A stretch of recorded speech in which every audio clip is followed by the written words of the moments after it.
They say a man can outrun his past. Silas Morgan knew better. The Arizona sun beat down on the territory with a vengeance that September afternoon, turning the desert into a furnace of red rock and dry earth. Heat waves shimmered across the horizon like ghosts dancing over graves. Silas rode through it all on a horse as black as midnight, his shadow stretching long behind him. He was 36 years old, though the lines etched deep around his eyes made him look older. Sun and sorrow had a way of aging a man faster than time ever could. His hat was pulled low-weathered leather, keeping the worst of the glare from his face. A Colt .45 hung at his hip, the grip worn smooth from years of use. Not for show, never for show. 3 years had passed since he'd buried his wife and son in the hard ground outside Tombstone. 3 years since scarlet fever had taken Mary and little Jessie in the space of a week, leaving Silas with nothing but an empty house and memories that cut like broken glass. He'd burned that house to the ground the day after the funeral, stood and watched it turn to ash, same as everything else he'd ever loved. Since then, he'd been a drifter, odd jobs, wrangling horses for ranchers who didn't ask questions, tracking down cattle rustlers for a price, sleeping under stars because 4 walls felt like a coffin. The territory was changing, filling up with settlers and dreamers, but Silas had no part in their futures. His only companion was the horse beneath him, a stallion he called Dust for the color it raised when running full out. He wasn't looking for trouble that day, wasn't looking for anything, really, just another stretch of empty land between one nowhere town and the next. Then he saw the smoke. Not fresh? Maybe 2 days old, a thin column barely visible against the pale sky. His hand went to the rifle slung across his saddle by instinct, eyes narrowing. Smoke meant people. People meant complications. Everything in him said to ride the other direction. He turned Dust toward it anyway. The land sloped down into a shallow basin where mesquite and creosote struggled to survive. As he drew closer, the smell hit him first. Burned wood, burned leather. That other smell, the one you never forgot once you'd known it, death. 2 wagons sat in the basin like broken toys, their canvas covers reduced to charred skeletons. The wood was black, still warm enough that the air above it wavered. Silas counted 5 bodies scattered in the dirt. A man face down near the wagon tongue. A woman 20 feet away, her dress torn and dirty. 3 others harder to identify. His jaw tightened. This wasn't Apache work. The tracks told him that much. Boot prints, not moccasins. Horses shod with iron, not unshod ponies. White men had done this. Outlaws most likely looking for easy money from travelers who didn't know better than to cross this territory without a full armed escort. He should have left then. Should have ridden on and let the buzzards finish their work. The dead were past help, and getting involved in other people's tragedies was a luxury he couldn't afford. That's when he heard it. A sound so small he almost missed it beneath the whisper of wind through dry grass. A whimper. A child's cry, thin and desperate. Silas went still in the saddle, every sense focused. There it was again, coming from beneath the overturned wagon on the left. He dismounted, slow rifle in hand, scanning the area for threats. The tracks were old enough. Whoever did this was long gone. Still, a man didn't survive this long by taking chances. He approached the wagon with careful steps, boots barely disturbing the ash. The crying stopped. Silas knelt down, pushed aside a piece of burned canvas, and found her. A little girl, maybe 8 years old, pressed into the narrow space between the wagon bed and the ground. Her dress was torn at the hem, streaked with dirt and soot.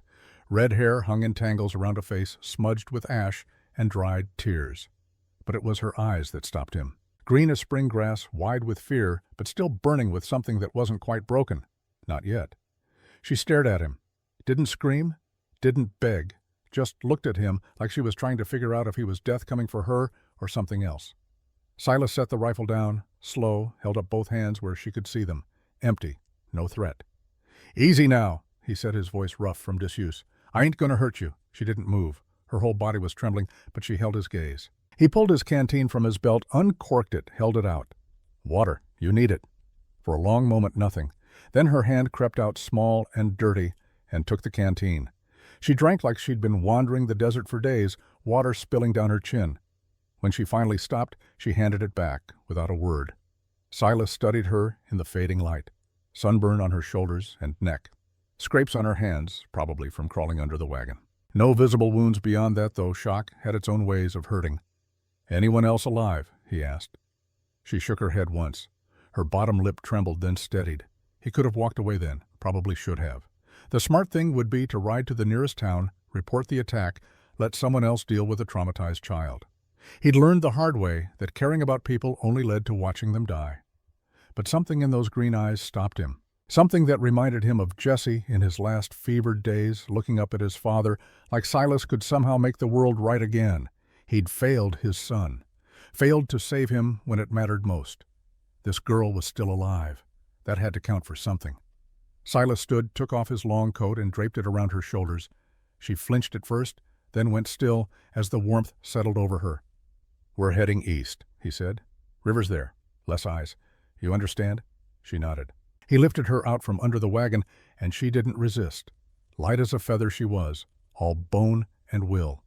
He carried her to Dust, set her in the saddle, then swung up behind her. She leaned back against him just slightly, like she wasn't sure if trusting him was allowed, but was too tired to care anymore. They rode away from the burned wagons as the sun touched the western hills. Silas didn't look back. Neither did the girl. Behind them, the buzzards began to circle. The land changed as they traveled red earth, giving way to scattered cottonwoods near a dry creek bed. Silas found a spot sheltered by rocks and made camp as darkness fell. He built a small fire, just enough for warmth and cooking, and set about preparing the rabbit he'd snared earlier that day. The girl sat wrapped in his coat knees, pulled to her chest, watching everything he did with quiet intensity. Still hadn't spoken beyond that one shake of her head. Silas roasted the meat on a stick, then tore off a piece and held it out to her. She took it with both hands, chewed slowly. Her eyes filled with tears, but she didn't let them fall. "You got a name, mister?" she asked finally. Her voice was hoarse, probably from crying and thirst. "Silas," he said. "Rosalie Bennett." She paused. "But Pa calls me Rosie. Called me." The past tense hung in the air between them like smoke. Silas poked at the fire with a stick. "Rosie's easier to holler when trouble comes." Despite everything, a tiny smile flickered across her face. "You expecting trouble?" "Always." She ate in silence for a while, then looked at him again. "Are you a bad man?" The question caught him off guard. Most children would have asked if he was good. She'd learned young that the world wasn't that simple. "No," he said after a moment. "Not anymore." She seemed to accept that. Finished eating, wiped her hands on her dress, then curled up near the fire with his coat pulled tight around her. Within minutes, she was asleep. Silas sat with his rifle across his knees, watching the darkness beyond their small circle of light. He didn't sleep. Couldn't afford to. Not with outlaws possibly still in the area, and not with a child depending on him for safety. He told himself he'd take her to the nearest settlement in the morning. Hand her over to someone who knew how to care for children. Someone who wasn't a broken-down gunslinger with ghosts riding his shoulders. But even as he thought it, he knew it was a lie. The sun rose red and angry over the Arizona Territory, painting the rocks the color of blood. Silas had been awake all night, but he'd learned long ago how to function on coffee and willpower. He made a small pot over the rekindled fire strong enough to strip paint and sipped it while Rosie stirred. She sat up slowly, wincing as stiff muscles protested. Her green eyes found him immediately, like she'd been half expecting him to be gone. "Morning," he said. "Morning," she echoed. He examined her ankle in the growing light. Swollen but not broken. Probably twisted when she scrambled under that wagon. He tore a strip from his spare shirt, soaked it in cool water from the creek, and wrapped it tight around the joint. She watched him work without complaint. "My pa said never trust a stranger." "Your pa was right. But he ain't here no more." Silas looked up at her, saw something in her face that made his chest tight. Understanding beyond her years, the kind that came from watching your world burn. "No," he agreed quietly. "He ain't." Rosie was quiet for a moment. "I think he'd say you're okay, though." He didn't know what to say to that, so he said nothing. Just finished wrapping her ankle and helped her to her feet. She tested her weight on it, gritted her teeth against the pain. "Can you ride?" he asked. "Yes, sir." "Then let's move. We got ground to cover." They broke camp quickly. Silas had Rosie help him scatter the fire, bury the ashes. Watched as she did it without being told the reasons why. Smart girl. Knew that leaving no trace meant staying alive. As they rode through the morning, Silas found himself teaching her, without quite meaning to, how to read the land for water. How to tell fresh tracks from old ones. How to move quiet through brush. She absorbed it all, like a dry riverbed soaking up rain. Asked good questions. Pointed out things he hadn't mentioned yet, like she'd been born with instincts most people never learned. Around midday, they stopped by a small pool fed by an underground spring. While Dust drank, Rosie crouched at the water's edge, perfectly still. Silas watched as she slowly reached into the pool and came up with a fish, small but good eating. She held it up triumphantly. He nodded, allowing himself a small smile. "You got skills, kid." "Pa taught me." Her face fell for just a second, then she squared her shoulders. "He said a Bennett never goes hungry if there's water nearby." They ate the fish for lunch, cooked over another small fire. As they were finishing, Rosie went very still, her eyes on something past Silas's shoulder. "Those tracks," she said quietly. "They ain't old." Silas turned slow, saw what she'd seen. Fresh hoof prints in the soft earth near the pool. Multiple horses, maybe 4 or 5, leading east, same direction they were headed. His hand drifted to his Colt. "You got good eyes." "Pa always said I could spot a coyote at sunset." She looked at him, worry creasing her young face. "Is it them, the men who—" Maybe just travelers?" He stood, kicked dirt over their fire. "Either way, we move careful now." They rode through the afternoon with heightened awareness, Silas's eyes constantly scanning. The sun was starting its descent when he heard it. Voices. Men's voices, rough and careless, echoing off canyon walls. He reined Dust to a halt behind a cluster of boulders, put a finger to his lips. Rosie nodded, went quiet as death. 4 men on horseback emerged from a narrow draw ahead. Hard-looking men, the kind who made their living taking from others. But it was the 5th rider that made Silas's jaw clench, older than the others, well-dressed with a black coat despite the heat and a silver belt buckle that caught the light. He sat his horse like a man used to authority, surveying the landscape with cold calculation. "That's him," Rosie whispered, her voice barely audible. "That's Uncle Clayton." Silas looked at her sharply. Her face had gone pale beneath the sunburn, her hands gripping the saddle horns so tight her knuckles showed white. "Your uncle—" She nodded, eyes locked on the man. "Clayton Stark, my pa's brother. He's looking for you. He—" She stopped, swallowed hard. "He was there. At the wagons. I saw him." Understanding hit Silas like a fist to the gut. This wasn't about rescue. This was about something else entirely.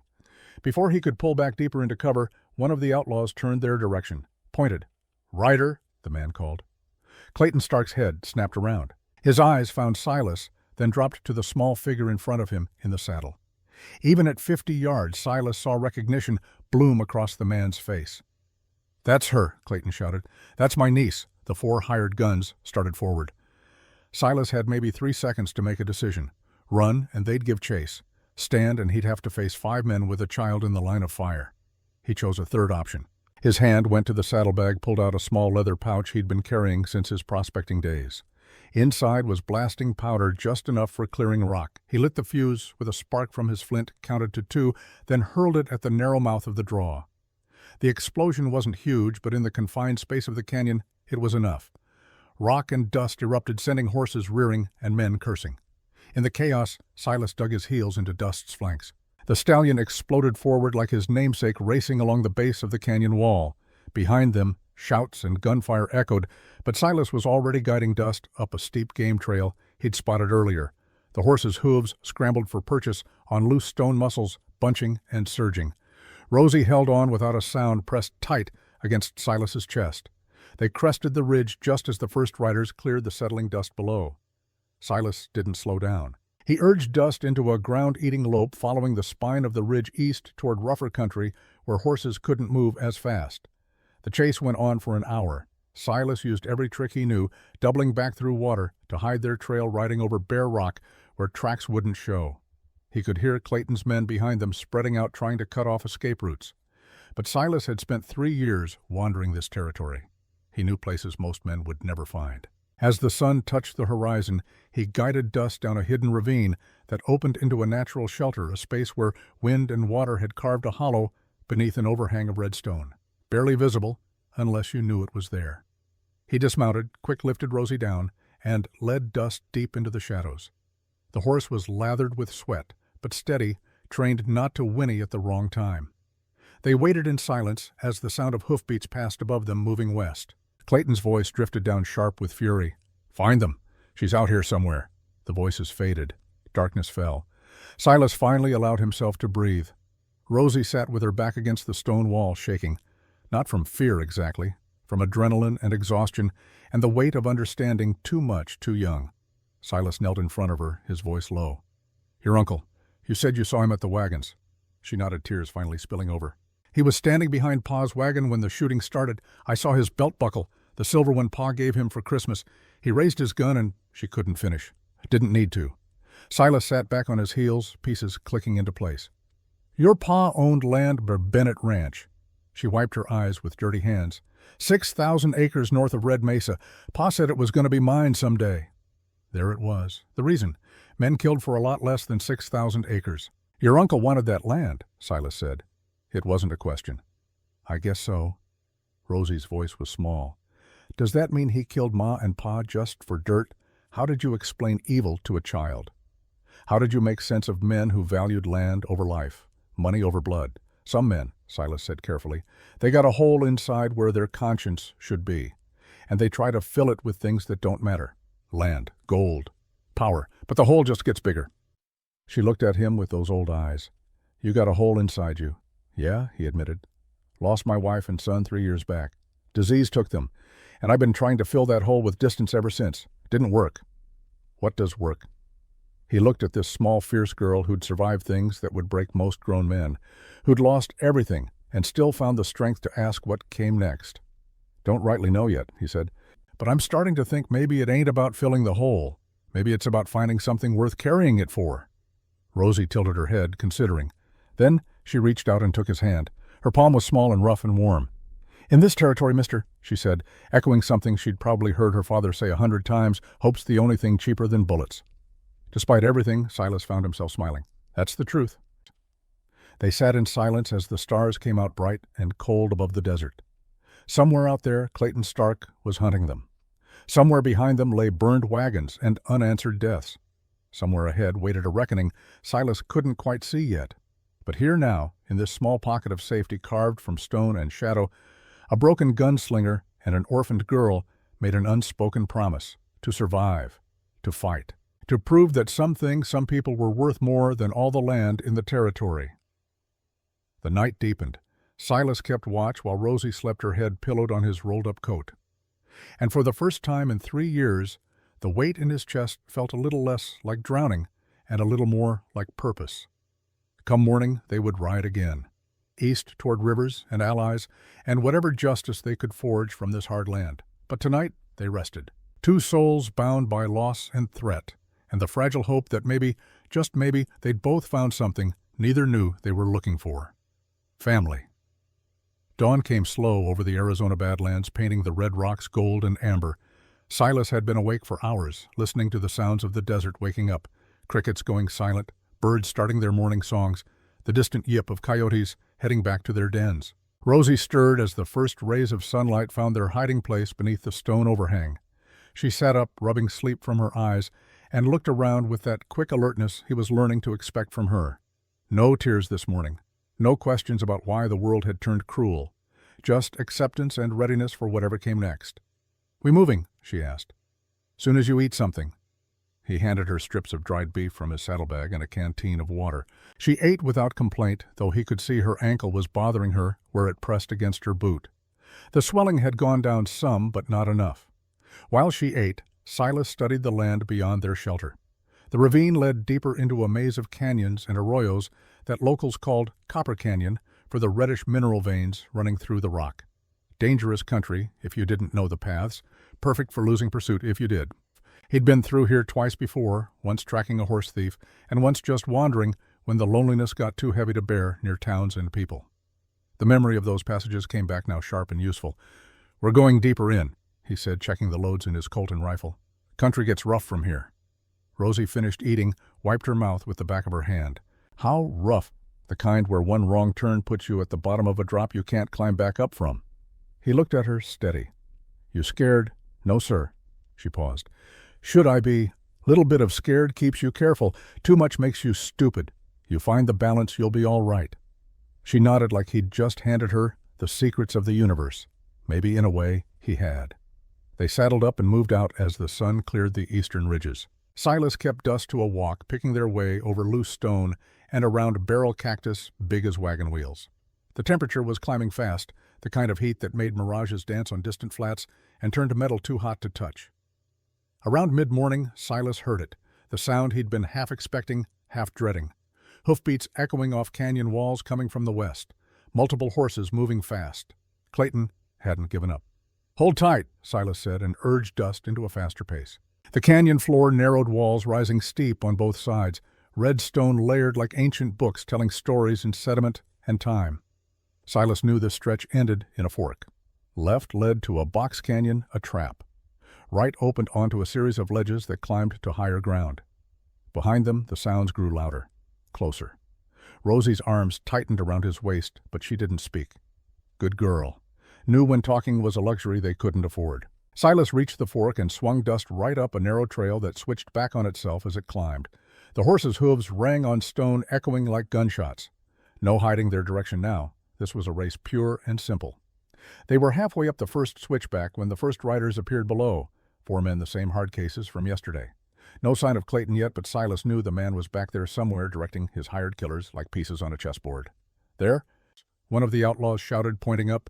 Gunfire cracked bullets whining off rock near Dust's hooves. The stallion surged forward, instinct driving him up and away from the danger. Silas leaned low over the saddle horn, shielding Rosie with his body. More shots. One close enough that Silas felt the heat of its passing.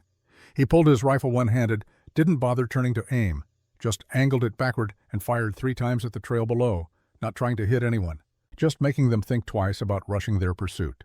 It worked. The shooting stopped as the outlaws took cover. Silas and Rosie gained the top of the first ledge, but Dust was blowing hard now. The climb and the heat were taking their toll.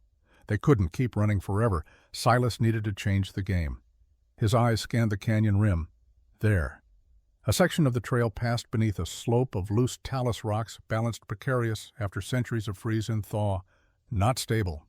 Wouldn't take much to bring it down. He reined Dust to a halt where the trail widened slightly. "Rosie, I need you to do something for me." "What?" "See those rocks up there?" He pointed to the unstable slope. "I'm going to shoot at them, try to start a slide, block the trail behind us." "Okay. But if one of those men gets through, if he tries to climb up here before the rocks fall, I need you to help stop him." Her green eyes went wide. "How?" Silas picked up 3 good-sized stones from the trail, each about as big as her fist, handed them to her. "You throw these at him. Aim for his head, his hands anywhere that'll make him lose his grip. Can you do that?"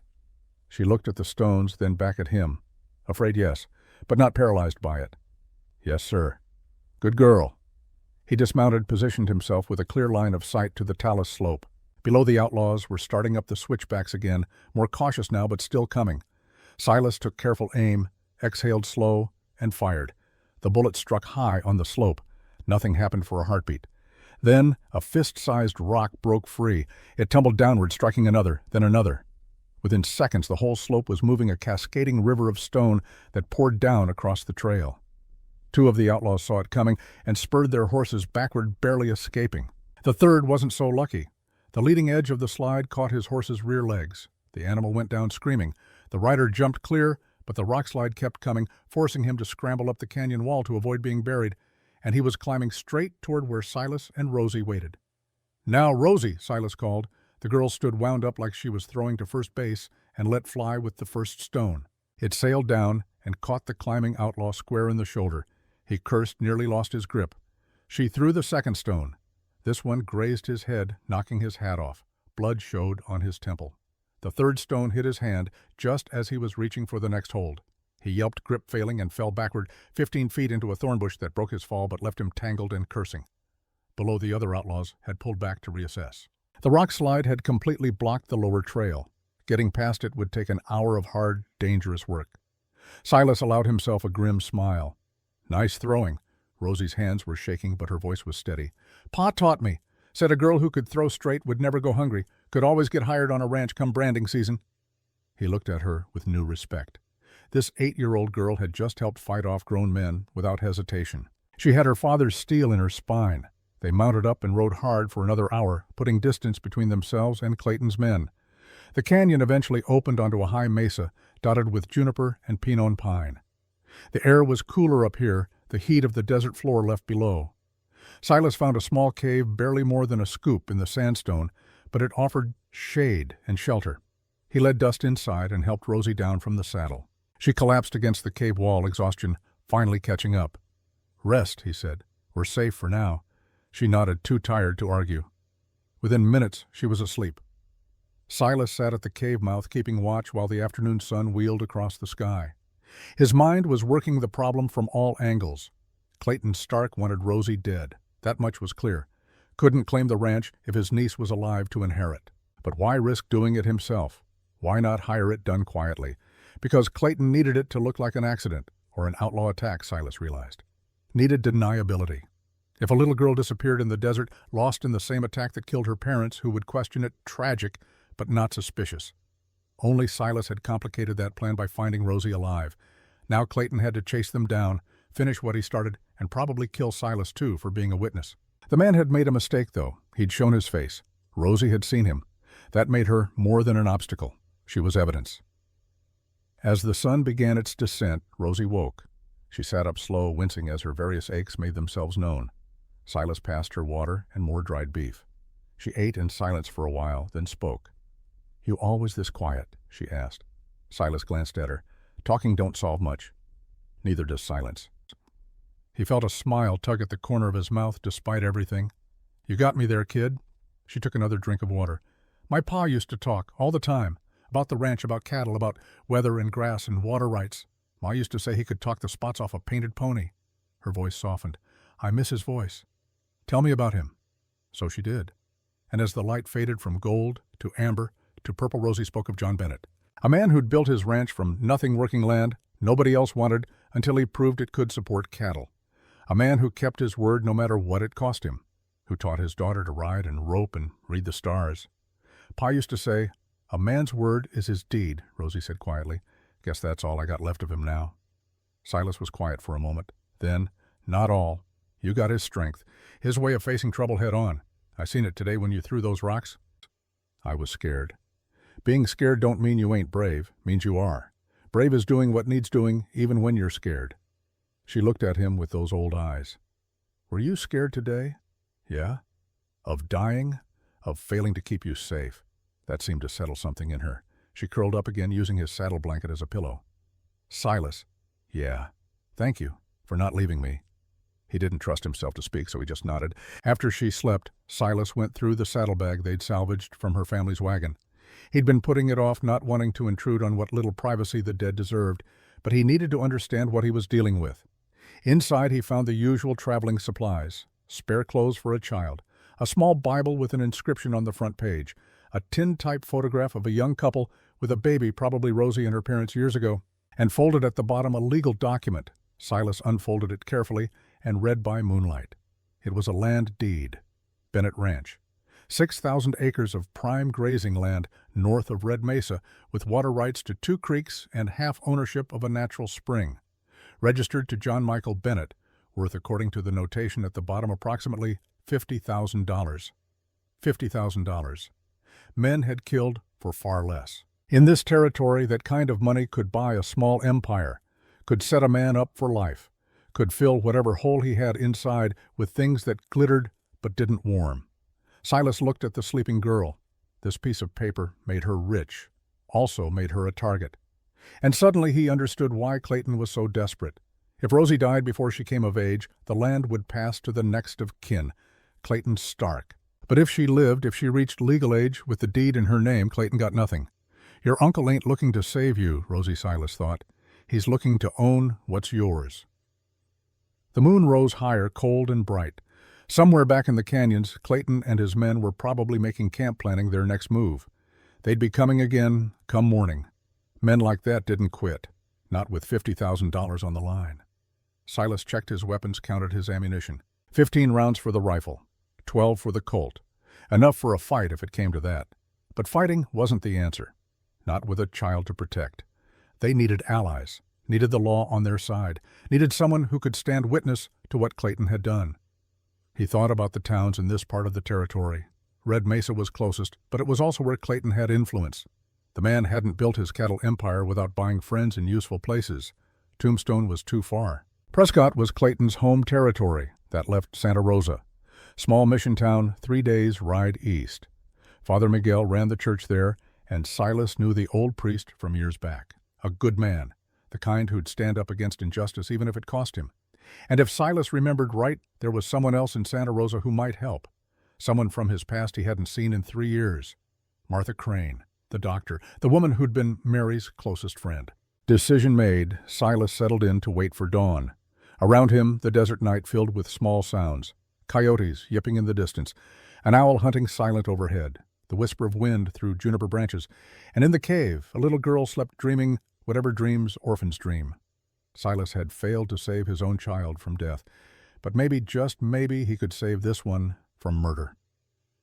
The stars wheeled overhead, cold and countless, and Silas Morgan, gunslinger and ghost, made a promise to the darkness. Nobody was taking this girl. Not Clayton Stark, not all his hired guns. Not while Silas had breath in his body and bullets in his gun. Come morning, they'd ride for Santa Rosa, ride for help and hope and the chance at justice. But tonight, he kept watch. Tonight he stood between a child and the men who wanted her dead. And tomorrow would bring what it brought. 3 days of hard riding brought them out of the canyons and into rolling grassland where the air smelled of sage and distant rain. Silas kept them moving at a steady pace, not pushing dust too hard, but never stopping for long. Behind them, he knew Clayton Stark was still hunting. Men like that didn't quit, not when $50,000 rode on a little girl's death. Rosie had grown quieter as they traveled, but it wasn't the silence of fear. It was the quiet of someone learning to read the world around them. She noticed things now, the way birds went silent before riders appeared, how the wind shifted before storms, where to find water by watching where insects gathered at dusk. On the afternoon of the third day, they crested a low rise, and Silas saw it. A small homestead sitting alone in a valley where a spring fed a thin line of cottonwoods. Neat garden plot, barn that had seen better days but was still standing. Smoke rising from a stone chimney, and hanging from a post near the door a painted wooden sign that read, M. Crane, Physician. Silas felt something tighten in his chest. He hadn't seen Martha Crane since Mary's funeral, since the day they'd lowered Mary and Jesse into the ground, and Martha had stood beside him, in the rain, the only person who'd come to mourn with him. He'd left town that same night. Hadn't said goodbye. Hadn't been able to bear the weight of her kindness when he felt like he was drowning in guilt for every breath he took that his wife and son couldn't. "Who lives there?" Rosie asked. "Someone who might help us," Silas said. "Or might shoot me for showing up after all this time." They rode down the slope slow, Silas keeping his hands visible and away from his weapons. He saw movement in the homestead window. A curtain pulled back, a figure watching their approach. By the time they reached the yard, a woman had stepped out onto the porch. She was 34, maybe 35, with dark hair pulled back in a practical bun and sleeves rolled up to her elbows. She wore a simple dress and an apron stained with what looked like blood, probably from doctoring. A shotgun rested in the crook of her arm, not pointed at them, but not exactly friendly either. Her eyes widened when she saw Silas. Lord have mercy. "Martha." He touched the brim of his hat. "Been a while. 3 years." Her voice was flat. 3 years without a word. "I thought you were dead, Silas Morgan." "Wasn't far from it." Her gaze shifted to Rosie, taking in the child's sunburned face, torn dress, and the way she sat pressed against Silas like he was the only solid thing in a tilting world. Martha's expression softened just a fraction. "What's a grown man doing with a little girl out here?" she asked, the shotgun rising just slightly. Silas had expected the question, had his answer ready. "Found her after her family got killed. Wagon train attack, been keeping her alive." "That true, sweetheart?" Martha directed the question to Rosie. Rosie lifted her chin, met Martha's eyes straight on. "Yes, ma'am. He saved me. Men killed my ma and pa. Silas found me and kept me safe." Something in the child's voice, the directness of it, seemed to satisfy Martha. She lowered the shotgun. "Well, don't just sit there like fence posts. Come inside before someone sees you." The interior of Martha's home was clean and sparse. Medical supplies lined shelves on one wall. A table served double duty for eating and surgery. The smell of carbolic and coffee hung in the air. It reminded Silas painfully of the days after Jesse got sick, when Martha had come every day to check on the boy, knowing even then there was nothing to be done but make him comfortable. Martha set the shotgun by the door and turned to study them both properly. Her eyes lingered on Rosie's swollen ankle, the scrapes on her hands, the exhaustion written in every line of her small frame. "Child, when's the last time you had a proper bath?" "Don't rightly remember, ma'am." "And you?" Martha fixed Silas with a look that could have stripped paint. "You look like something the coyotes wouldn't eat. When's the last time you slept?" "I sleep." "Not enough, I'd wager." She sighed, some of the hardness leaving her face. "All right, girl first. Silas, you water your horse and stay out of my way while I get this child clean." She led Rosie toward a back room where steam was already rising from a kettle. Silas caught Martha's arm, gentle as she passed. "Thank you," he said quietly. Martha looked at him. For for a long moment. Mary was my friend. Best friend I ever had. She'd have wanted me to help any child in need. She paused. She'd have wanted me to help you too, even if you were a stubborn fool who ran off without saying goodbye. Guilt twisted in his gut. I couldn't stay, Martha. Everything in that town reminded me of what I'd lost. So you thought wandering alone in the desert was better? She shook her head. Men, you're all the same. Think suffering alone makes you noble, just makes you lonely. But her voice had lost its edge. Go on. See to your horse. We'll talk after I've tended to Rosie. While Martha worked, Silas unsaddled Dust and rubbed the stallion down with handfuls of dry grass. The horse had earned his rest, carrying double weight across rough country for 3 days straight. Silas made sure he had water and a bucket of grain from Martha's small supply, then sat on the porch step and tried to remember how to breathe around the memories this place stirred up. Inside, he could hear Martha's voice, low and soothing, and Rosie's responses. The comfortable sound of women talking. It reminded him of Mary and her friends gathered in their kitchen back in Tombstone before the fever, before everything went to ash. An hour passed. The sun slanted lower, painting the grassland gold. Finally the door opened and Rosie emerged. Silas barely recognized her. Martha had scrubbed away days of dirt and fear, revealing a face that was young and almost pretty despite the sunburn. Her red hair, clean and brushed, hung in damp waves to her shoulders. She wore a simple dress that Martha must have cut down from one of her own, and her feet were bare while her boots dried by the fire. But it was her smile that stopped Silas cold, the first real smile he'd seen from her, wide and genuine, like she'd just discovered something wonderful. Miss Martha says I can stay the night, Rosie announced, in a real bed. That right? Silas looked past her to where Martha stood in the doorway. Both of you can, Martha said. But first we talk. Rosie, there's fresh bread and butter in the kitchen. Help yourself. The girl didn't need to be told twice. She disappeared back inside, leaving the two adults alone on the porch. Martha sat on the step beside Silas, careful to leave space between them. For a while, neither spoke. Just watched the evening settle over the valley. Tell me what's really happening, Martha said finally. So he did. Told her about finding the burned wagons, about Rosie hiding underneath, about Clayton Stark and the land deed worth $50,000, about the chase through the canyons and the men still hunting them. When he finished, Martha was quiet for a long time. Then, Silas Morgan, you always did have a talent for finding trouble. Didn't go looking for it this time. Maybe not. But you didn't walk away from it either. She glanced at him. Mary would be proud of that. You standing up for someone who needs protecting. Don't know about that. I do. Martha's voice was firm. Your wife was the kindest soul I ever knew, but she had steel in her too. She'd have done exactly what you're doing, and she'd have wanted you to do it too. Something loosened in Silas's chest. Permission, maybe, or just the simple relief of having someone understand.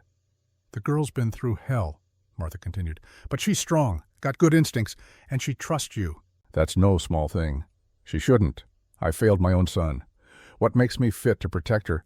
Martha turned to face him fully. Jesse died of disease, Silas. You couldn't have stopped it any more than you could have stopped the sun from rising. But this, she gestured toward the house where Rosie was eating bread in the warm kitchen, this you can do something about. This child is alive because of choices you made. Don't dishonor that by drowning in old guilt. Before Silas could respond, Rosie appeared in the doorway, holding a book. Miss Martha, you said you'd teach me to read better. Martha's face softened. So I did. Come on, then. They settled at the kitchen table, Martha lighting a lamp against the gathering dusk. Silas stayed on the porch, but he could hear them through the open window. Now then, Martha said. Let's start with something simple. Can you read this word? A pause. Then Rosie sounding out the letters slowly. Arizona. Close. It said all together. Arizona. Arizona. Rosie tried again, separating each syllable with the careful precision of a child who wanted desperately to get it right. Martha laughed, warm and genuine. Well, that's one way to say it. Try again. Let the sounds flow together. From the porch, Silas found himself smiling. It was such a small thing, teaching a girl to read, but in that moment it felt like the most important thing in the world. Proof that normal life still existed, that not everything was gunfire and death and running. He heard Martha laugh again, heard Rosie giggle in response. And despite everything, despite the dangers still hunting them, Silas felt something that might have been peace. It lasted exactly 10 minutes. Dust's head came up, sudden ears forward. The stallion snorted and stamped, looking toward the eastern ridge. Silas was on his feet instantly, hand on his colt, every sense alert. Then he heard it. Hoofbeats, multiple horses. Coming fast. Martha, he called, already moving. Get Rosie to the cellar, now. She appeared in the doorway, saw his face, and didn't waste time asking questions. Just grabbed Rosie's hand and pulled her toward the back of the house where a trap door led to a root cellar. Silas counted the riders as they crested the ridge. 6 men, and leading them sitting tall in the saddle with that silver belt buckle catching the last light of day was Clayton Stark. They'd been found. Silas moved quick, grabbing his rifle and finding position on the porch where he had clear sight lines. His mind raced through options. The homestead was defendable, but not a fortress. Martha had her shotgun, but she was a doctor, not a fighter. And Rosie was just a child. The riders spread out as they approached, surrounding the homestead in a loose circle. Professional work. These weren't just hired guns. They were men who knew their business. Clayton reined his horse to a halt 30 yards out, well beyond pistol range. His voice carried clear across the evening air. "Martha Crane, I know you got someone in there who belongs to me." From inside, Martha called back, "This is my land. Clayton Stark. You got no right." "I got every right. That girl's my blood. Her parents are dead, and I'm her only living kin." Silas stepped into view, rifle held loose but ready. Funny thing about family Stark. Usually they don't hire men to hunt down little girls. Clayton's eyes locked on Silas with pure hatred. "You, the drifter, you got no stake in this." "I do now. She's my niece. The law gives me claim. The law might." Silas's voice was cold as river ice. "But I give you this. She stays with me till we sort out exactly how her parents died, till we find out why you were at those wagons when they burned." Even at 30 yards, Silas saw Clayton's face tighten. Hit a nerve there. "You're calling me a liar." Clayton's hand drifted toward his holstered weapon. "I'm calling you a killer." Silas raised the rifle, not quite aiming, but making his intention clear. "And I'm saying you don't get near that girl. Not today. Not ever." The tension stretched tight as a wire. 6 armed men against 1. Even with Martha's shotgun, the math wasn't good. But Silas had one advantage. He had the high ground and hard cover. They were sitting exposed on horses. One of Clayton's men, nervous, reached for his gun. The world exploded into chaos. Silas fired first, not at the man, but at the ground beneath his horse. The animal reared, throwing its rider. Martha's shotgun boomed from a window buckshot, tearing into the dirt in front of another rider's mount. But in the confusion, no one noticed the cellar door swing open behind the house. No one saw the small figure emerge, red hair bright in the fading light.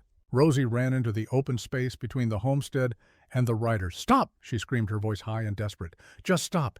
Everything froze. 6 guns, 1 rifle and a shotgun, all trained on different targets, while an 8-year-old girl stood in the middle of the potential crossfire. "Rosie, get back!" Silas shouted. She ignored him, looking straight at Clayton. "I remember you. At the wagons. You shot my pa." Clayton's face went pale. "Child, you're confused. You've been through trauma. This man has filled your head with lies." "No." Rosie's voice steadied. "I saw you. I saw your belt buckle, the one Pa gave you. You were standing behind the wagon when the shooting started. I saw you raise your gun. I saw Pa fall." For just a second, Clayton's mask slipped. Silas saw the calculation in the man's eyes, saw him weighing whether to deny or to finish what he'd started right here and now. Silas made his choice faster. He pulled the small leather pouch from his belt, the one with the last of his blasting powder, lit the fuse with one of Martha's matches, and threw it hard at the space between Clayton's riders. "Everyone down." The explosion wasn't huge, but in the evening quiet it was enough. Horses screamed and bolted, men dove for cover, smoke and dust filled the air. In the chaos, Silas vaulted off the porch, scooped Rosie up, and ran for the barn, where Dust was already saddled, trained to be ready at a moment's notice. Martha was right behind him, carrying her medical bag and a second shotgun. "My horse is in the back pasture," she yelled over the ringing in their ears. Silas got Rosie onto Dust, then helped Martha onto her mare, a solid-looking sorrel that danced nervously at the smell of powder smoke. Behind them, Clayton's men were recovering, mounting up, readying for pursuit. "Where?" Martha demanded. "Santa Rosa Mission, Father Miguel." "That's 2 hours hard, riding in the dark."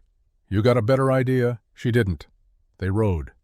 Behind them, gunfire erupted again, but they were already disappearing into the gathering darkness, 3 riders pushing their horses for all they were worth. Silas heard Clayton's voice, raised in fury, ordering his men to follow. But night was falling fast over the Arizona territory, and in the darkness, 3 desperate souls had one advantage. They knew exactly where they were going. The mission at Santa Rosa was their only hope. Father Miguel, the law, sanctuary. If they could reach it before Clayton's men ran them down.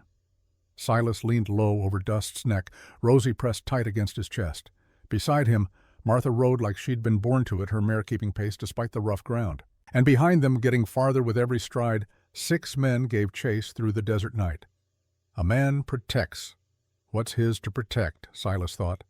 That girl's under my watch now, and hell itself wouldn't stop him from keeping her safe. They rode on into darkness, racing toward sanctuary and the promise of justice, racing toward whatever end this long trail would bring. But tonight, they rode together, and that made all the difference. The mission at Santa Rosa appeared like a mirage in the moonlight. White adobe walls rising from the desert floor, a simple cross atop the bell tower catching silver light. Silas had never been so grateful to see a church in his life. They'd ridden hard for 2 hours through darkness, the horses blowing foam and trembling with exhaustion.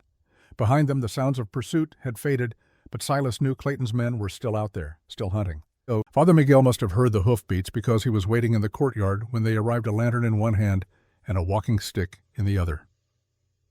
He was 55, lean as jerky, with a face like weathered oak and eyes that missed nothing. He wore the simple brown robes of a Franciscan, though everyone knew he kept a rifle behind the altar for when prayer alone wasn't enough. "Silas Morgan," the priest said, his voice carrying the faint accent of his native Spain. "I wondered if I would see you again in this life." Silas dismounted, legs nearly giving out after the brutal ride. He caught himself on the saddle, then reached up to help Rosie down. The girl could barely stand, clinging to his shirt with hands that shook from more than cold. "Need sanctuary, Father," Silas said. "For the child. And for us." Miguel's eyes went to Martha, then to Rosie, taking in her exhausted face and frightened eyes. He didn't ask questions, didn't hesitate, just stepped forward and opened his arms. "Then sanctuary you shall have. Come, all of you."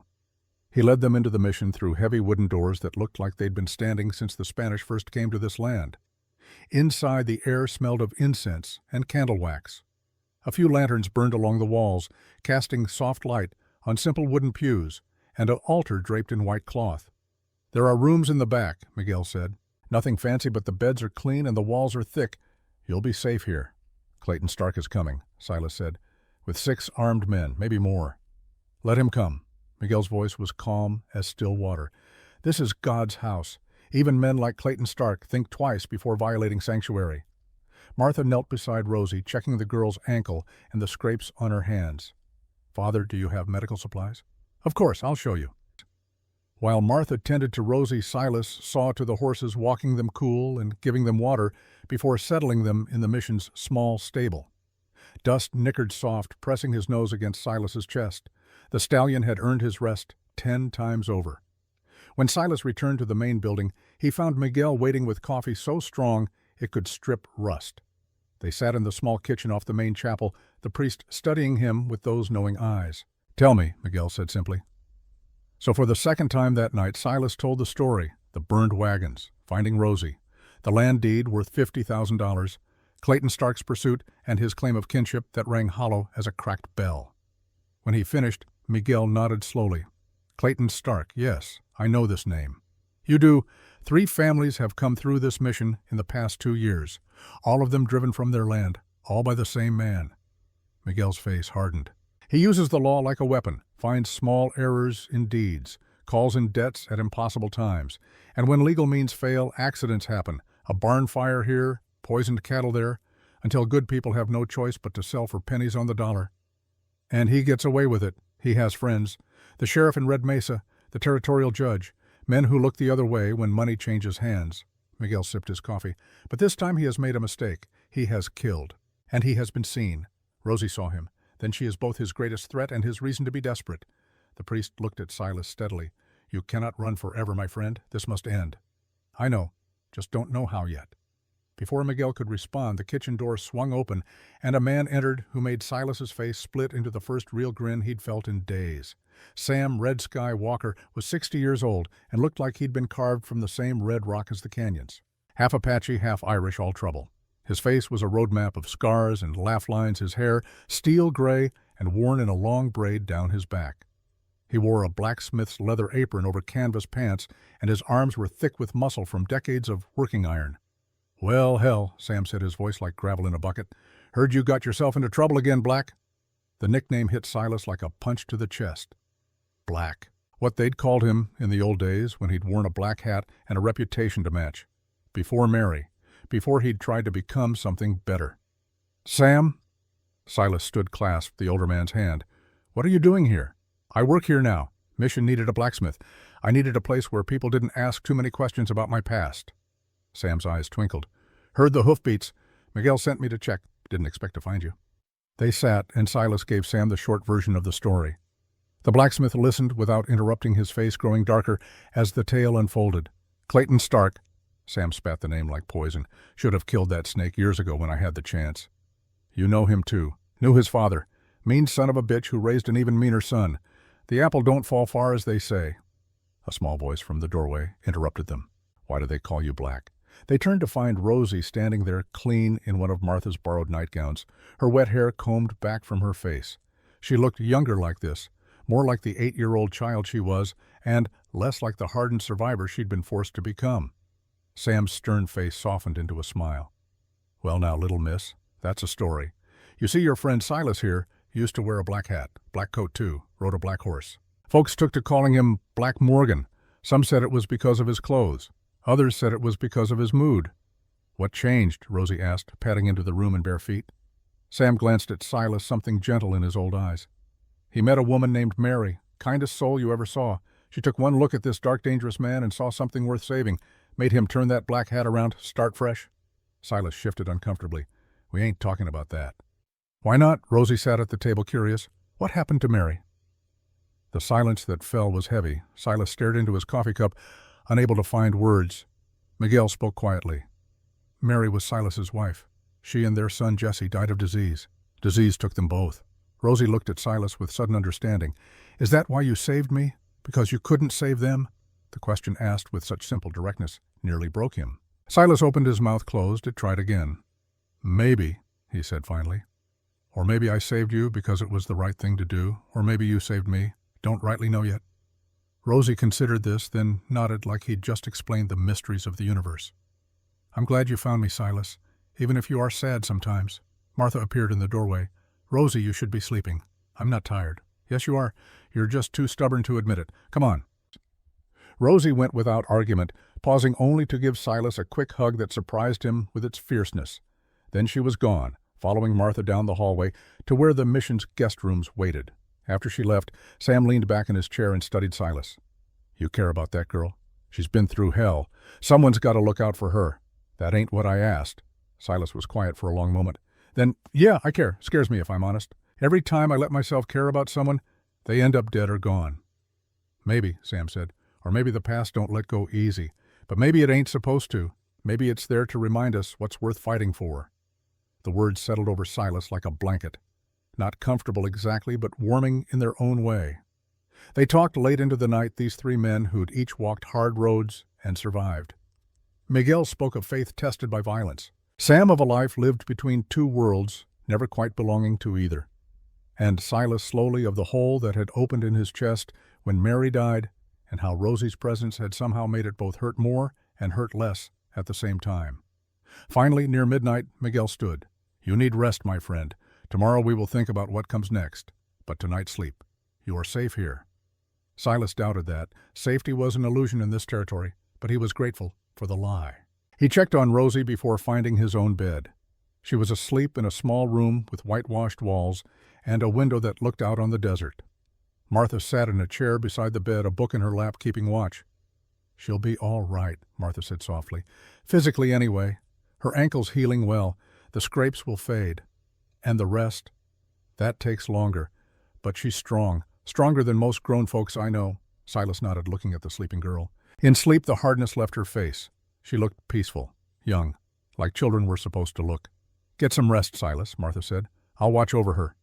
He wanted to argue, to say he should be the one keeping guard, but exhaustion was pulling at him like an undertow, and his body was screaming for sleep. So he nodded and went to find his own bed in the room Miguel had prepared. He slept hard for the first time in days, dreamless, deep, and woke 3 hours later to the sound of screaming, not human screaming, animal, high and terrible, coming from somewhere outside the mission walls.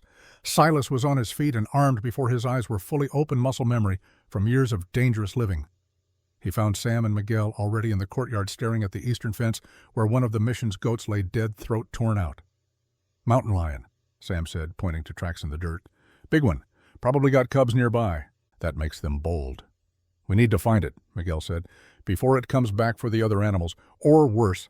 Silas checked his rifle. "I'll go." "Not alone you won't," Sam said. "I'm coming. Someone needs to stay with Rosie. Martha's here, and Miguel. The girl will be safe." Sam grabbed his own rifle from the smithy. "Besides, you're liable to get yourself killed without someone watching your back." They set out as the sun was just starting to paint the eastern sky pink. The tracks were clear, leading into a rocky section of desert where boulders the size of houses created a maze of hiding spots. Perfect country for an ambush predator. Silas moved carefully, every sense alert. Mountain lions were nothing to take lightly. An adult cat could weigh over 150 pounds, all muscle and claw and tooth. And if it had cubs to protect, it would be twice as dangerous.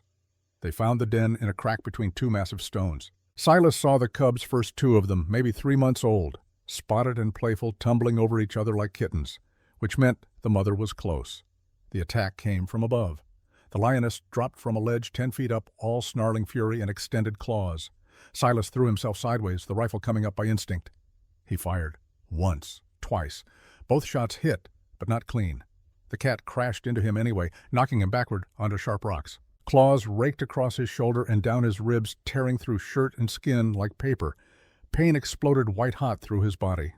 Sam's rifle boomed. The third shot caught the lioness in the chest, dropping her finally. She collapsed beside Silas, twitched once, and went still. "Silas!" Sam was beside him, rolling him over. "How bad?" Silas looked down at himself. His shirt was shredded and soaked with blood. The wounds on his shoulder were deep, the ones on his ribs worse. He could feel warm wetness spreading, could smell the copper tang of blood mixing with the desert dust. "Bad enough," he managed. Sam stripped off his own shirt, pressing it against the worst of the bleeding. "We need to get you back, now." The trip back to the mission was a blur of pain. Silas stayed conscious through sheer stubbornness, focusing on putting one foot in front of the other while Sam half-carried him. By the time they reached the courtyard, his vision was graying at the edges. He heard Martha's voice, sharp with professional concern, felt hands lowering him onto something flat. A table, probably. The medical table where she worked. Then another voice, higher, younger, frightened. "Silas!" Through the fog of pain he saw Rosie's face above him, pale, scared, but not running away, not hiding. "It's all right, little one," he heard himself say, though his voice sounded far away. "Just a scratch." "That ain't no scratch." Martha's hands were on his shoulder, probing. "Rosie, I need you to be brave. Can you do that?" The girl nodded. "I need hot water, clean cloths, and you need to hold him down when I start stitching. He's going to fight me even though he's half conscious. Can you do that?" Another nod. What happened next existed in fragments. Martha's needle and thread, pulling wounds closed. His own voice hoarse with pain, he wouldn't let become screams because Rosie was watching. The girl's small hands on his uninjured arm, holding tight. Her voice in his ear steady, despite the tears on her face. "You're gonna be okay, Silas. You saved me. Now I'm saving you. That's how it works." The fever came that night. Silas drifted in and out, his body fighting infection, while Martha forced water and willow bark tea down his throat. He dreamed of Mary and Jesse, of burned wagons and green eyes, and a little girl who threw rocks at grown men without hesitation. When he finally surfaced 2 days later, weak as a newborn but clear-headed, the first thing he saw was Rosie asleep in a chair beside his bed. Her head was pillowed on her arms, her hair falling across her face. She'd been keeping watch. Martha appeared in the doorway, saw him awake, and smiled. "Welcome back." "How long?" 2 days. "You had us worried." She checked his bandages, satisfied with what she found. "Wounds are clean, fever's broken. You'll be sore for a while, but you'll live." Silas looked at Rosie. "She'd been here the whole time. Barely left your side. Helped me change your bandages. Kept you cool with wet cloths. Wouldn't let anyone send her away." Martha's voice softened. "She loves you, Silas. Maybe doesn't know how to say it, but it's there, plain as day." Something tightened in Silas's chest. Not the wounds, something deeper. He reached out slowly, his hand shaking with weakness, and touched Rosie's hair gentle, as touching something precious and breakable. She stirred, lifted her head, saw him awake and watching. For a second, relief flooded her face so completely it was almost painful to witness. "You came back," she whispered. "Told you I would." She threw her arms around his neck, careful of his bandages, and held on tight. "Don't do that again. Don't leave me." And Silas Morgan, gunslinger and ghost broken man, trying to be better, held that little girl and made a promise he meant with every fiber of his being. "I won't. Not if I can help it. We're in this together now. Family, he thought. Not by blood, but by choice, by sacrifice, by staying when leaving would be easier. Outside, the Arizona sun climbed toward noon, and inside the mission walls, a family that hadn't existed a week ago began to heal. 3 full days after the mountain lion attack, Silas woke clear-headed for the first time. Rosie was asleep in the chair beside his bed, her head pillowed on her arms. Again. Martha said the girl hadn't slept in her own room since he'd been hurt, just curled up in that chair like a faithful dog keeping watch over its master. The sight of her, their red hair tangled and face soft with sleep, did something to him, broke something open that he'd kept locked tight for 3 years. He reached out, wincing as his stitched shoulder protested, and gently touched her hair. She stirred, lifted her head.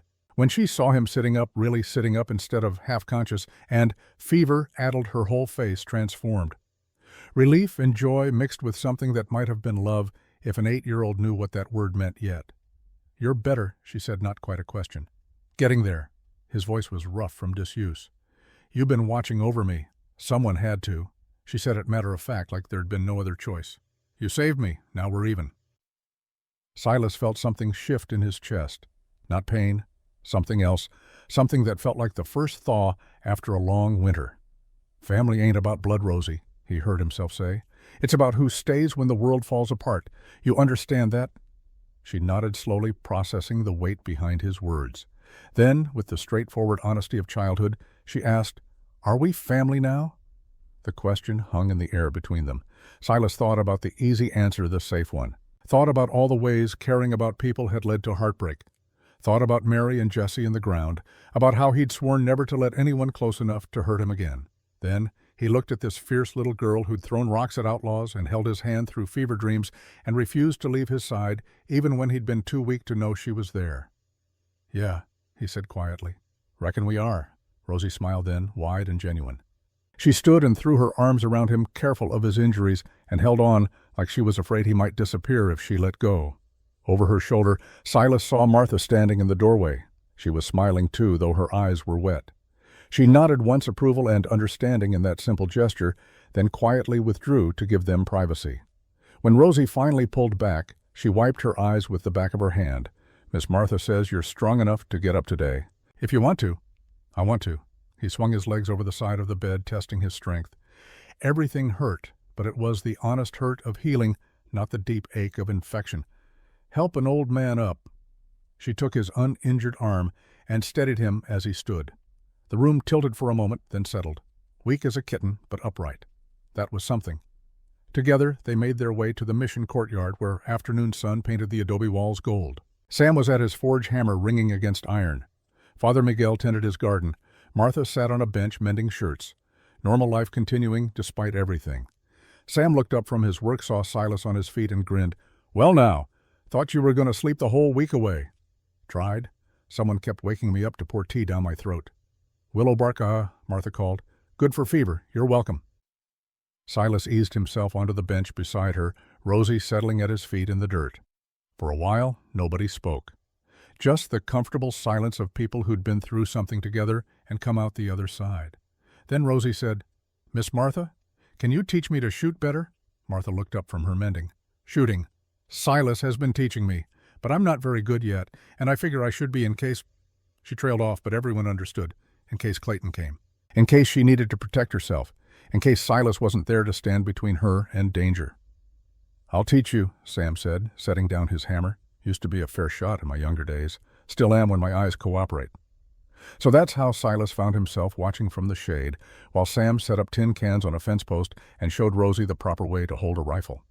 Not his Colt, which was too heavy for her small hands, but a light Winchester that Martha kept for hunting. "Feet apart," Sam instructed. "Shoulder to the stock, breathe out slow, and squeeze, don't pull." Rosie followed his directions with intense concentration. She sighted down the barrel, exhaled, and fired. The bullet went wide by a good 3 feet, kicking up dust near Father Miguel, who was weeding his vegetable garden. The priest yelped and dove sideways, his hat flying off. "Santa Maria, the child is trying to kill me." Sam doubled over laughing. Even Martha cracked a smile. And Rosie, mortified, lowered the rifle and called out, "I'm sorry, Father, I didn't mean to." Miguel picked up his hat, examined the hole the bullet had punched through the brim, and shook his head in mock sorrow. "First mountain lions, now small girls with rifles. This mission is becoming very dangerous." But he was smiling when he said it. Rosie tried again, this time with Sam standing behind her, helping her steady the rifle. The shot rang out. One of the tin cans jumped and fell. She whirled around, eyes bright. "I hit it. Did you see?" "Saw it," Silas called from the bench. Pride warmed his voice. "Good shooting, kid." The afternoon dissolved into something almost peaceful. Rosie practiced until her arms were tired. Sam returned to his forge. Martha finished her mending and went to check on supplies. And Silas sat in the shade, letting his body heal, while his mind worked the problem of Clayton Stark. The peace lasted exactly 2 hours. A rider appeared on the eastern road coming fast. Not one of Clayton's men. This horse wore a badge on its saddle blanket. Law. Official law. Father Miguel walked out to meet the rider as he reined up in the courtyard. The man who dismounted was young, maybe 28, with honest eyes and a jawline that hadn't quite lost its boyish softness. He wore a deputy's star on his vest and carried himself with the careful dignity of someone new to authority. "Father Miguel," the deputy said, touching his hat brim. "Tom Harlow, we met last spring. I remember. You helped with the mission repairs." Miguel's voice was cautious. "What brings you here, deputy?" "Looking for a man named Silas Morgan, and a girl, Rosie Bennett." Silas stood slowly, hand drifting toward his Colt out of habit. "I'm Morgan." Tom turned, studied him. "You're the one who's been running with John Bennett's daughter. Running from the man who killed her parents. There's a difference." "Maybe." Tom pulled papers from his saddlebag. "I've been doing some investigating, found things that don't add up." "Like what?" "Like Clayton Stark filing claim on the Bennett ranch 3 days after the wagon train attack. Like him telling the sheriff in Red Mesa that his niece died with her parents. Like those wagons being found burned with bodies that had bullet holes in them, not arrow wounds." Hope flickered in Silas's chest. "You believe us. I believe something's wrong, and I believe a little girl shouldn't be running for her life." Tom looked past Silas to where Rosie stood half hidden behind Sam. "You Rosalie Bennett." She nodded, not coming closer. "Your uncle says you're dead. Says outlaws killed your whole family." "My uncle's a liar." Rosie's voice was small but steady. "He killed my pa. I saw him." Tom's jaw tightened. "That's a serious accusation." "It's the truth." The deputy was quiet for a long moment. Then he said, "I believe you. Problem is, belief and proof are different things in a court of law. And Clayton Stark has friends. Sheriff Wade in Red Mesa won't move against him without evidence so solid it can't be ignored." "What kind of evidence?" Silas asked. "Witnesses. Multiple witnesses willing to testify, documentation, and maybe most important, someone with authority backing the claim." Tom looked at Father Miguel. "Church testimony carries weight in the territory. If you were to make a formal statement about harboring the girl and hearing her account, that would help." "I will do so gladly," Miguel said. "Good.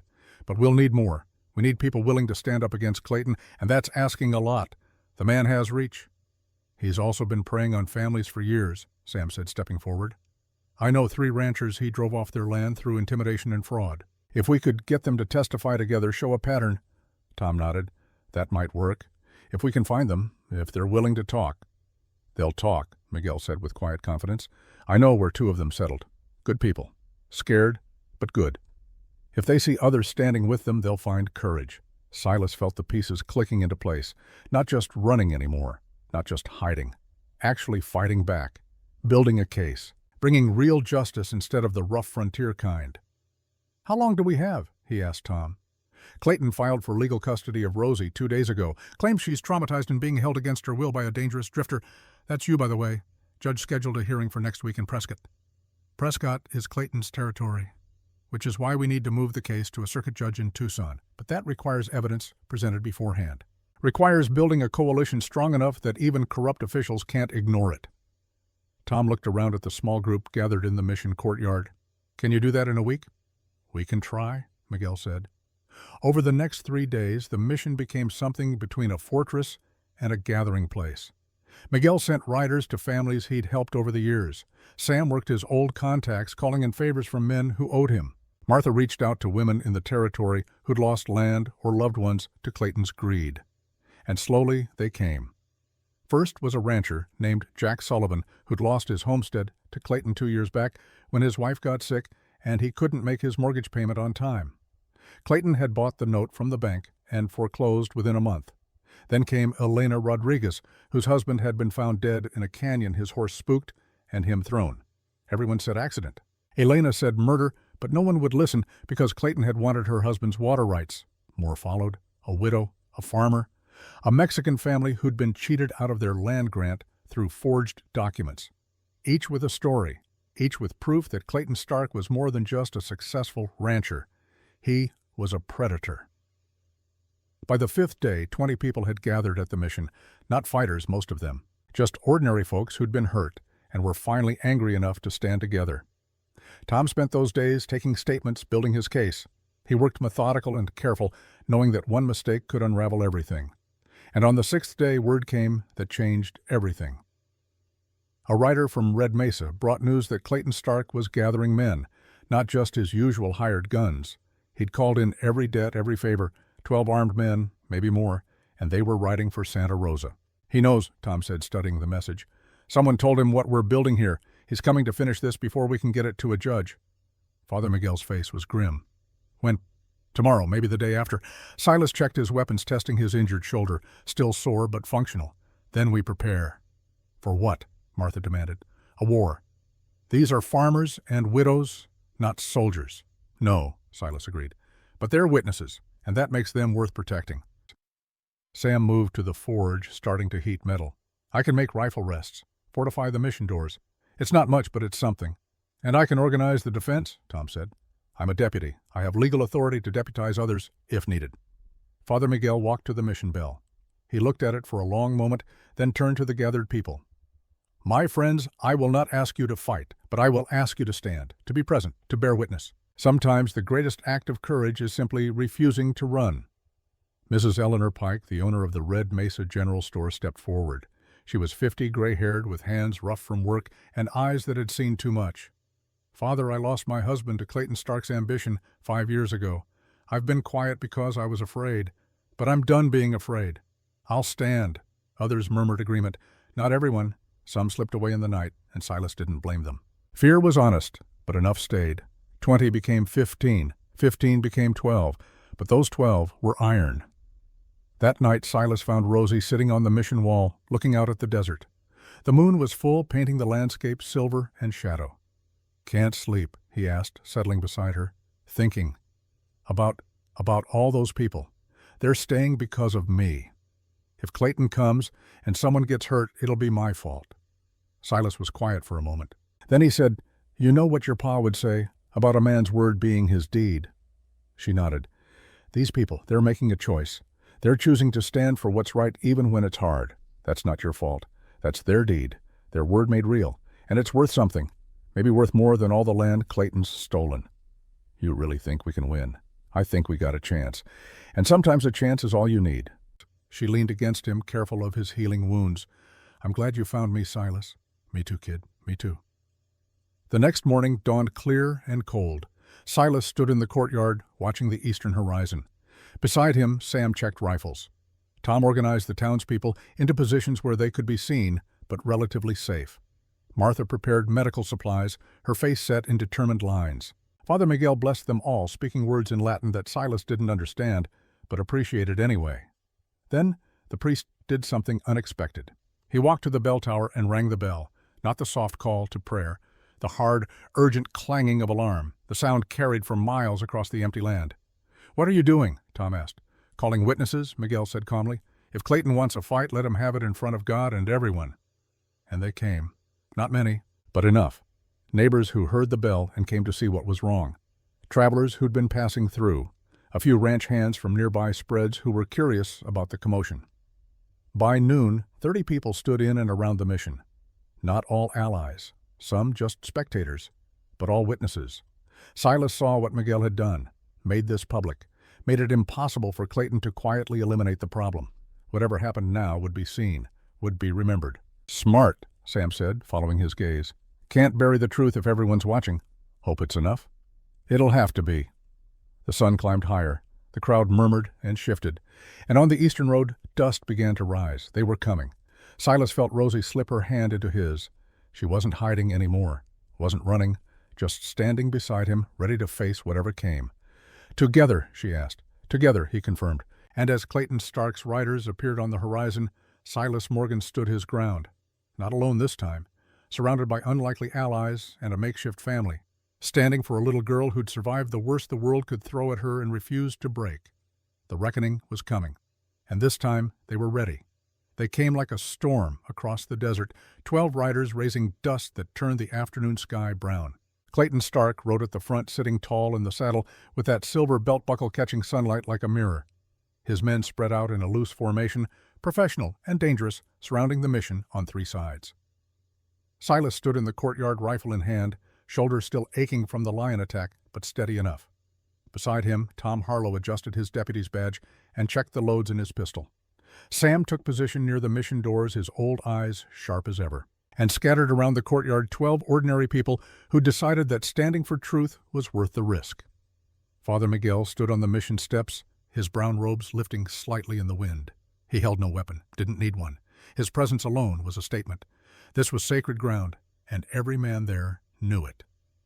Clayton reined his horse to a halt 30 yards out, just beyond easy rifle range. His eyes swept the gathering, taking in the crowd, the defensive positions, the determined faces. Silas saw calculation in that gaze, saw him weighing odds and counting costs.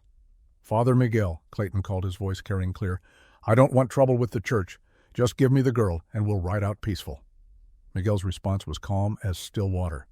"The child is under the protection of this mission. She stays. She's my niece, my blood. The law gives me rights. The law also demands justice, Mr. Stark, and justice requires truth." Clayton's jaw tightened. "What truth?" "A child's confused memories. She's been through trauma, doesn't know what she saw." Tom stepped forward, badge gleaming. "I'm Deputy Tom Harlow. I've been investigating the deaths of John and Margaret Bennett. Found some interesting things." "Like what?" "Like the fact that you filed claim on their ranch before their bodies were even cold. Like testimony from witnesses who say you've been trying to acquire that land for 2 years. Like the bullet holes in those bodies that don't match outlaw weapons." Clayton's face darkened. "That's circumstantial nonsense. You got no proof." "We have witnesses," Miguel said. "People willing to testify about your methods, your threats, your history of taking land through intimidation and fraud. Lies from people with grudges. 20 people don't all lie the same way, Mr. Stark." The tension drew tighter. Clayton's hand drifted toward his holstered pistol. His men shifted in their saddles, waiting for the signal. Then Rosie stepped out from behind Silas.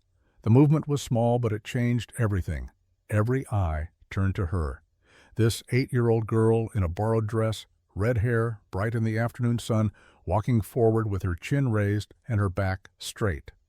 "Rosie, no," Silas said, reaching for her. She shook her head, kept walking. Right out into the open space between the mission and the riders, into the killing ground where one wrong word could end in gunfire.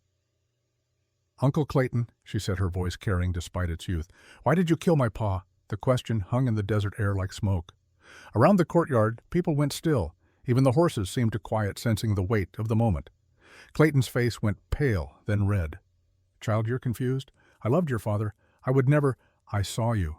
Rosie's voice grew stronger. "At the wagons. I was hiding underneath, and I saw you. You were standing behind Pa's wagon when the shooting started. You wore the belt buckle he gave you for Christmas, the silver one with the horse on it. I remember because the sun hit it, and it flashed bright. You're mistaken. I saw you raise your gun. I saw Pa turn around. I saw him fall." Tears streamed down her face now, but her voice never wavered. "You shot him in the back, your own brother, for dirt, for money, for things that don't even matter." The silence that followed was absolute. 30 witnesses stood frozen, watching a little girl speak truth to the man who'd killed her father. Clayton's mask cracked.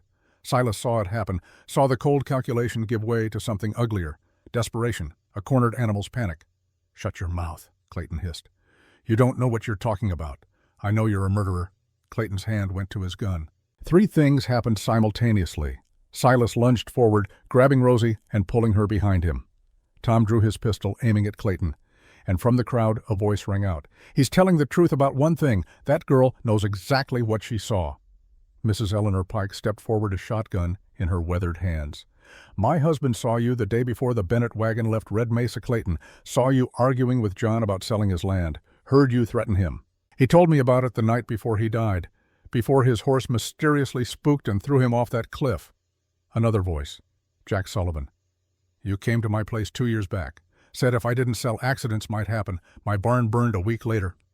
More voices joined, one after another. The witnesses Miguel had gathered, finding courage in numbers, testifying not just about the Bennetts, but about years of intimidation and theft and lives destroyed. Clayton's men shifted nervously. They'd signed on for hired gun work, not public exposure to multiple murder accusations. A few edged their horses backward, wanting distance from what was coming. Tom raised his voice calm, but carrying authority. "Clayton Stark, I'm placing you under arrest for the murders of John and Margaret Bennett, for conspiracy to commit fraud, for intimidation of witnesses. You have the right to remain silent, but anything you say can and will be used against you." "You got no jurisdiction here, boy. I'm a territorial deputy. I got jurisdiction everywhere in Arizona Territory." Tom's gun never wavered. "You can come peaceful, or we can do this hard. Your choice." For a long moment, nobody moved. The world balanced on a knife's edge. 12 armed men facing a deputy, a priest, a handful of townspeople, and one small girl who'd just destroyed a rich man's carefully built lies. Then Clayton made his choice. His hand flashed toward his gun. He never cleared leather. Tom's shot caught him in the shoulder, spinning him sideways in the saddle. He fell hard, hitting the dirt with a cry of pain and fury. Chaos erupted. Several of Clayton's men drew weapons, but they were surrounded by witnesses, exposed in open ground, and suddenly unsure if they wanted to die for a man who'd just been publicly accused of fratricide. Sam's rifle cracked, not hitting anyone, but making a clear statement. Father Miguel's voice rang out commanding despite his lack of weapons.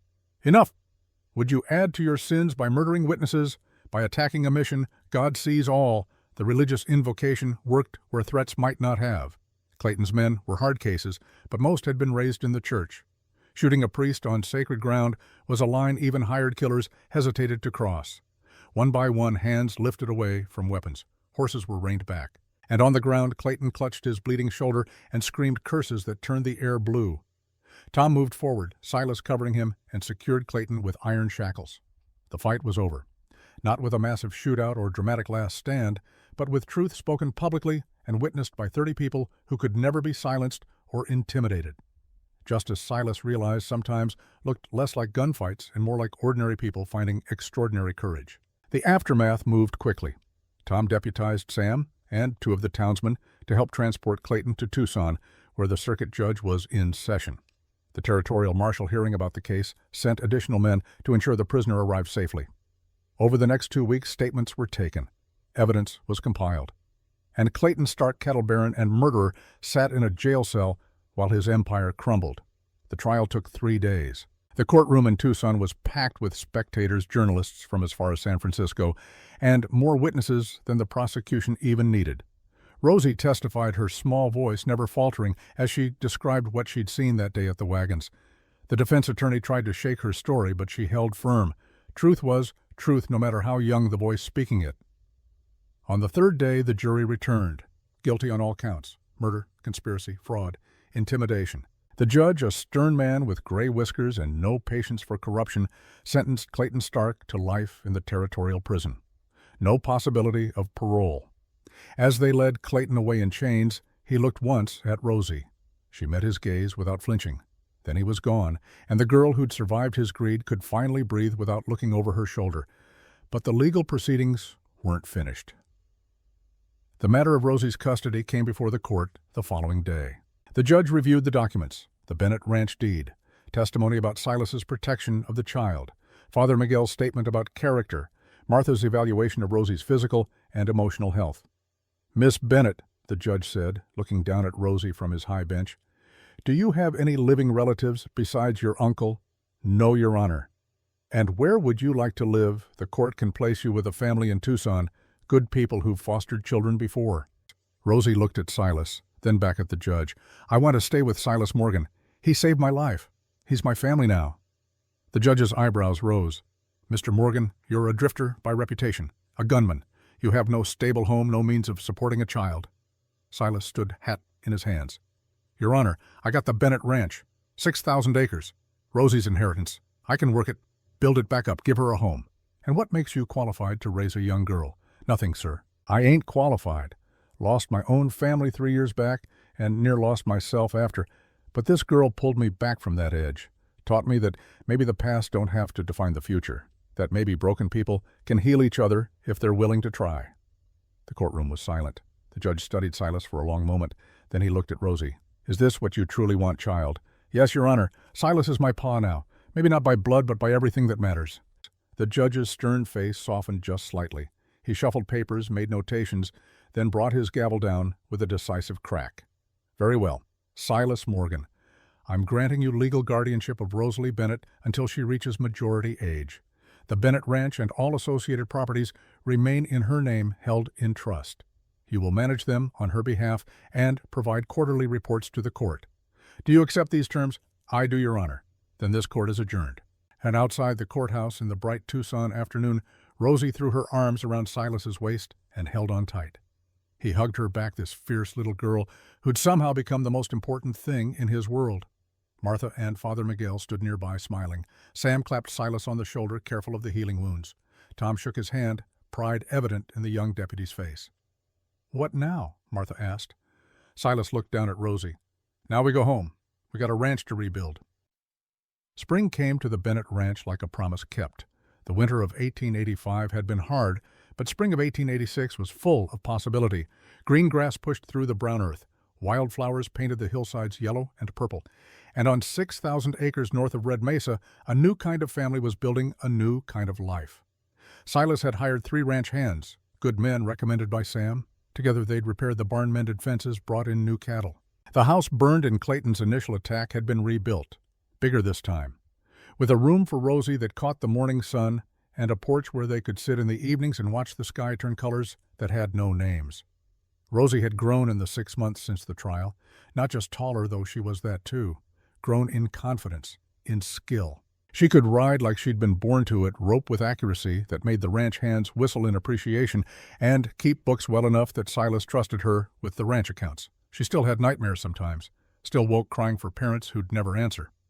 But the dark times came less frequently now, and when they did, Silas was there, always there. On a warm afternoon in May, Silas was working on the new corral when he saw the rider approaching. Small figure on a tired horse moving slow. He set down his hammer and walked out to meet them. As the rider drew closer, Silas saw it was a boy, maybe 7 years old, thin as a rail with dark hair and eyes that had seen too much. His clothes were ragged, his face smudged with dirt. The horse he rode looked half-starved. The boy reined up at the ranch gate and just sat there, swaying slightly in the saddle. "Help you, son?" Silas asked. "Looking for work." The boy's voice was hoarse. "Can do anything. Mucking stalls, hauling water, don't eat much." "Where's your folks?" "Dead. Cholera took them last month. Been on my own since." Silas's chest tightened.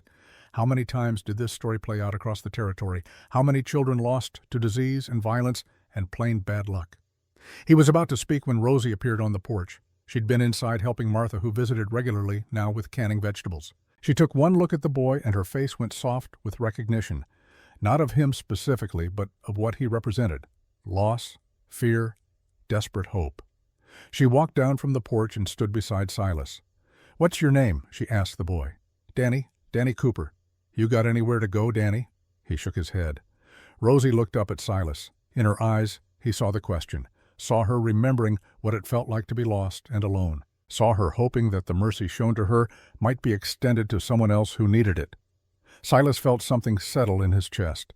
This was it, he realized, the moment where he chose what kind of man he'd be going forward, the moment where the past's pain could transform into the future's purpose.